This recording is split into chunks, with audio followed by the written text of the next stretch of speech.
Hello प्यारे विद्यार्थियों, NEET और जेईई दोनों में मॉडर्न फिजिक्स का बहुत बड़ा वेटेज है। मॉडर्न फिजिक्स में हम पहले फोटो इलेक्ट्रिक इफेक्ट लेंगे, फिर डी ब्रोगली लेंगे, फिर न्यूक्लियर रिंग लेंगे। रेडियोएक्टिविटी हट चुका है तो अल्फ़ा बीटा गामा बस पढ़ेंगे। देन उसके बाद एटॉमिक स्ट्रक्चर हम नहीं लेंगे, आप केमिस्ट्री में पढ़ चुके होंगे और समय होने पर हम उसको ले लेंगे। अभी हाल फिलहाल नहीं लेंगे, हमारे पास समय कम है क्योंकि एग्ज़ाम आपके नज़दीक आ चुके नीट वालों के। चलिए, मॉडर्न फिजिक्स का पार्ट जो पहला पार्ट है PEE, यही मेरे को लगता है कि इसमें ढेर सारे कॉन्सेप्ट हैं, बाकी सारे इजी हैं। इसका पार्ट 1 है जो बेसिक फार्मूलों पे बनेगा, जैसे एनर्जी ऑफ फोटोन एनर्जी का पैकेट होता है जिसकी एनर्जी हम लिखते हैं H × न्यू। न्यू है फ्रिक्वेंसी, V = F लैम्डा से V को हम लिख लेते हैं C/λ, तो यहाँ से आ जाता है HC/λ। अब ध्यान रखिए, पहला फार्मूला आपको बार बार काम आएगा, E = H न्यू। HC/λ लिखोगे तो HC, अगर आपको एनर्जी जूल में कन्वर्ट कर लिखनी है तो HC की वैल्यू लिखोगे 2 × 10⁻⁻25। ठीक है। हाँ, अगर एनर्जी इलेक्ट्रॉन वोल्ट में लिखनी है तो हमारा एनर्जी का फॉर्मूला होगा 12400/λ।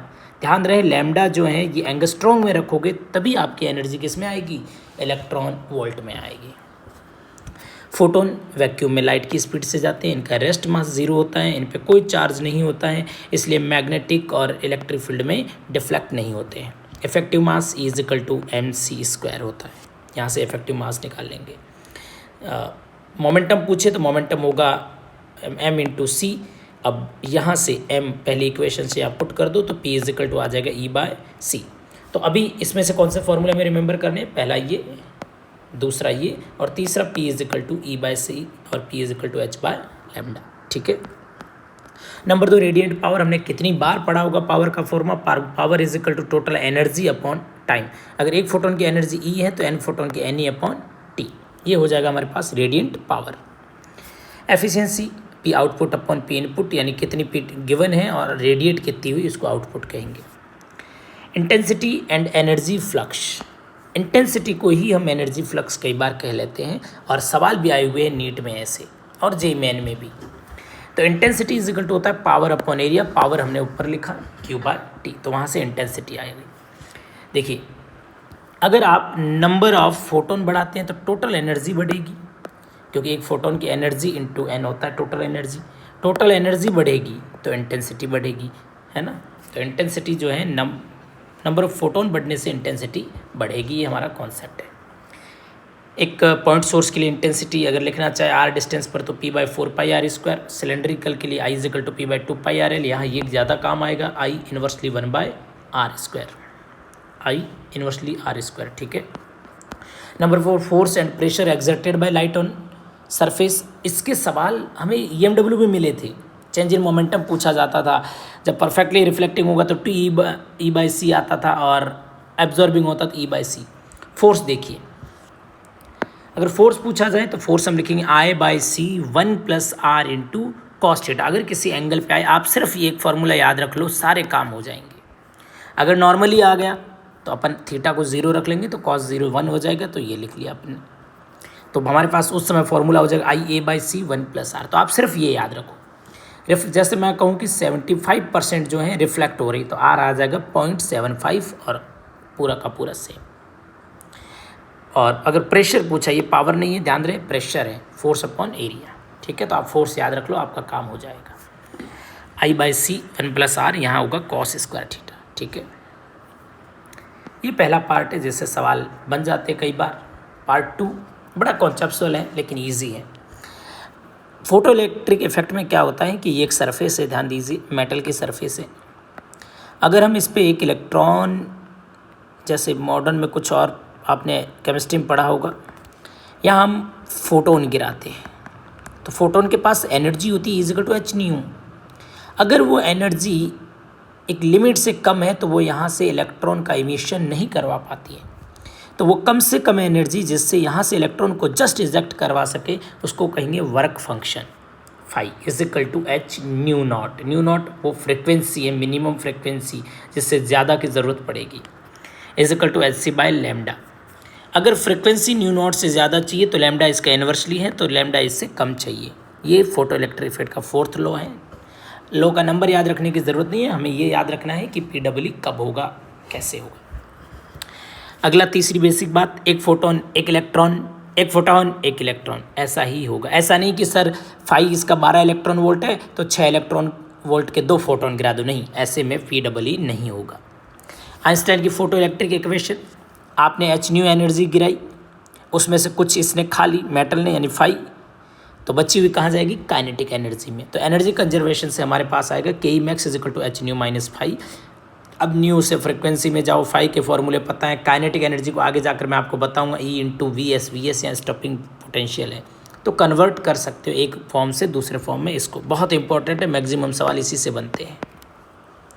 क्वांटम एफिशिएंसी, हम ये मानते हैं कि जितने फोटोन गिरेंगे उतने ही इलेक्ट्रॉन निकलेंगे अगर सफिशिएंट फ्रिक्वेंसी है तो, लेकिन कई बार क्वांटम एफिशिएंसी दी जाती है कि सारे नहीं निकल रहे हैं, तो उस समय हम लिखेंगे क्वांटम एफिशिएंसी निकलने वाले इलेक्ट्रॉन अपॉन पढ़ने वाले फोटोन। ये पहला पॉइंट पार्ट 2 का। दूसरा ऑब्जर्वेशन, बढ़िया सवाल बनते ग्राफ के, एक फोटोन एक इलेक्ट्रॉन, बहुत तेजी से होता है ये प्रोसेस। अब इसके ऑब्जर्वेशन, पहला बहुत तेजी से होता है, दूसरा ऑब्जर्वेशन है अगर मैं फ्रिक्वेंसी को फिक्स रख दूँ तो इंटेंसिटी क्या बन जाएगी, देखो IH न्यू बाय A, तो I किसके प्रोपोर्शनल, नंबर ऑफ फोटोन के। अब जितने फोटोन आएंगे उतने इलेक्ट्रॉन निकलेंगे और जितने इलेक्ट्रॉन फ्लो करेंगे उतनी ही करंट बहेगी, है ना। और करंट इन्वर्सली I के आगे, क्योंकि हमने क्या बोला, जितनी इंटेंसिटी उतने नंबर ऑफ फोटोन, जितने नंबर ऑफ फोटोन उतने नंबर ऑफ इलेक्ट्रॉन, तो ये सारे प्रोपोर्शनल में आ गए। तो इससे मेरे पास एक ग्राफ आया I और I के बीच में, कैसा बनेगा, स्ट्रेट लाइन, पर इस पर न्यूमेरिकल बनते हमारे। करंट की और डिस्टेंस की बातें रहेगी कि पॉइंट सोर्स इतनी डिस्टेंस पे रखा है, तो इंटेंसिटी आपको पता है 1/r² है, तो करंट भी क्या होगी 1/r²। Observation number 3, potential difference का कैसे फर्क पड़ेगा। देखो ये यहाँ से इलेक्ट्रॉन निकलेंगे, ठीक है, अगर मैं इसको माइनस कर दूँ और इसको प्लस कर दूँ तो ये इधर वाला हायर पोटेंशियल पे होगा, तो इलेक्ट्रॉनों को ये खींचेगा, करंट का फ्लो होगा। तो जैसे जैसे आप पोटेंशियल बढ़ाओगे वैसे वैसे इलेक्ट्रॉन जो यहाँ नहीं पहुँच पा रहे थे वो भी पहुँचने लग जाएंगे, तो धीरे धीरे करंट बढ़ेगी और एक लिमिट के बाद सारे इलेक्ट्रॉन निकल जाएंगे, तो I कांस्टेंट होगा, जिसको हम कहेंगे सैचुरेशन करंट। लेकिन अगर इसी बैटरी को ऐसे उल्टा कर दूँ, ये प्लस और ये माइनस, तो अब ये इलेक्ट्रॉनों को जाने नहीं देगा, इधर हायर पोटेंशियल होगा तो इलेक्ट्रॉनों को अट्रैक्ट करेगा, वापस खींच लेगा, तो इलेक्ट्रॉन उधर नहीं जा पाएंगे। लेकिन जिनके पास ताकत होगी वो तो जाएंगे, तो धीरे धीरे करंट कम होने लग जाएंगे क्योंकि इलेक्ट्रॉन कम। मैंने इस पोटेंशियल को बढ़ाते गया, मैक्सिमम इतना बढ़ा दिया कि मैक्सिमम पावर यानी मैक्सिमम जो एनर्जी वाला इलेक्ट्रॉन था वो भी रुक गया, तो मिनिमम वाले तो रुकेंगे ही, तो सारे रुक गए, तो यहाँ पे करंट कितनी 0, और इसी को कहते हैं स्टॉपिंग पोटेंशियल। स्टॉपिंग पोटेंशियल वो पोटेंशियल है जिसपे मैक्सिमम काइनेटिक एनर्जी वाला इलेक्ट्रॉन भी रुक जाए, ठीक है। तो वहाँ से ये ग्राफ मेरे पास बना। तो यहाँ पे अगर जब भी आपको देखे कि स्टॉपिंग पोटेंशियल सेम है, इसका मतलब फ्रिक्वेंसी हम क्या मान के चलेंगे कि सेम है। फ्रिक्वेंसी अगर बढ़ा देंगे तो काइनेटिक एनर्जी बढ़ जाएगी। अगर आप फ्रिक्वेंसी बढ़ा दोगे आने वाली लाइट की, अगला इधर देखो, kinetic energy is equal to h nu minus phi. अगर फ्रिक्वेंसी बढ़ा दोगे तो काइनेटिक एनर्जी बढ़ जाएगी। काइनेटिक एनर्जी के बढ़ने से, अब बढ़े हुई काइनेटिक एनर्जी वाले इलेक्ट्रॉन को रोकने के लिए आपको पीछे की तरफ फोर्स भी, पोटेंशियल भी ज़्यादा लगाना पड़ेगा, ठीक है। एक हमारे पास ये फार्मूला बहुत काम आएगा, के ई को मैं इस इक्वेशन में EVS लिख के सॉल्व कर सकता हूँ। काइनेटिक एनर्जी की रेंज, बहुत बढ़िया सवाल है ये। कुछ इलेक्ट्रॉन ऐसे होंगे जो रवाना ही नहीं हुए, कुछ इलेक्ट्रॉन ऐसे होंगे जिनके पास मैक्सिमम काइनेटिक एनर्जी होगी, तो ये रेंज आएगी। और अगर पोटेंशियल आप अप्लाई कर दो तो काइनेटिक एनर्जी उतने से बढ़ जाएगी। तो ऐसे सवाल न्यूमेरिकल बनते हैं। गिवन फ्रिक्वेंसी के लिए इंटेंसिटी पर डिपेंड काइनेटिक एनर्जी नहीं करती है, काइनेटिक एनर्जी डिपेंड करती है आने वाले फोटोन की एनर्जी या फ्रिक्वेंसी पर, ठीक है। अगले ऑब्जर्वेशन में आप देखोगे कि फ्रिक्वेंसी अगर डबल कर दी जाए तो काइनेटिक एनर्जी जो है डबल नहीं होगी, लीनियरली रिलेशन नहीं है, डबल से ज़्यादा होती है। इफेक्ट ऑफ फ्रिक्वेंसी देख सकते हो आप, ये मैंने ऊपर एक्सप्लेन कर दिया है। नेक्स्ट है ग्राफ मैंने काइनेटिक एनर्जी और फ्रिक्वेंसी के बीच बनाया, जो y पे होता है उसको y लिख दो, x पे न्यू है, यहाँ x लिख दिया, mx प्लस c। अगर m देखोगे तो h है, कांस्टेंट वैल्यू, तो सभी के लिए ये कांस्टेंट रहता है, जो एडवांस में भी पूछा गया था। अगर ग्राफ देखोगे तो सेंटर से पास नहीं हो रहा है, इसलिए लीनियरली रिलेशन नहीं है इसका, या फिर डायरेक्टली प्रोपोर्शनल नहीं है, लीनियरली है, डायरेक्टली प्रोपोर्शनल नहीं है, ये ध्यान रखना। ठीक है, कि फ्रिक्वेंसी डबल कर दूँ तो के डबल होगा, नहीं, ऐसा ज़रूरी नहीं है। ठीक है, बढ़िया ग्राफ है, इंपॉर्टेंट है, ध्यान रखिएगा।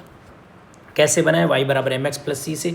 कई बार के काइनेटिक एनर्जी की जगह जो है पोटेंशियल के साथ पूछ लिया जाता है। ठीक है, ऐसा ही आएगा, लेकिन यहाँ पे फिर आपको लिखना पड़ेगा काइनेटिक एनर्जी को क्या, ई डिवाइड होगा, उस समय स्लोप हो जाएगा h/e। न्यूमेरिकल जो बनते हैं प्यारे विद्यार्थियों, एटॉमिक के साथ भी बन सकते हैं। एटॉमिक से आपको लैम्डा निकालना पड़ सकता है या एनर्जी निकालनी पड़ सकती है। EMW के साथ भी बन सकता है। ठीक है, फोटोशेल क्या होता है, लाइट एनर्जी को इलेक्ट्रिकल में बदलता है। तो मुझे लगता है मैंने बहुत सही से आपको बता दिया है सारी चीज़ें। अगर आपको ठीक लगे और कोई डाउट लगे तो आप टेलीग्राम ग्रुप ज्वाइन कर लीजिए, वहाँ पूछ लीजिए, या फिर कमेंट बॉक्स में पूछिए। बाकी सब्सक्राइब और लाइक करना आप पे डिपेंड करता है। शुक्रिया। आज एक्चुअली ज़्यादा बोल दिया, इसलिए बोलने में थोड़ी आवाज़ में फ़र्क लग रहा होगा विद्यार्थियों। धन्यवाद।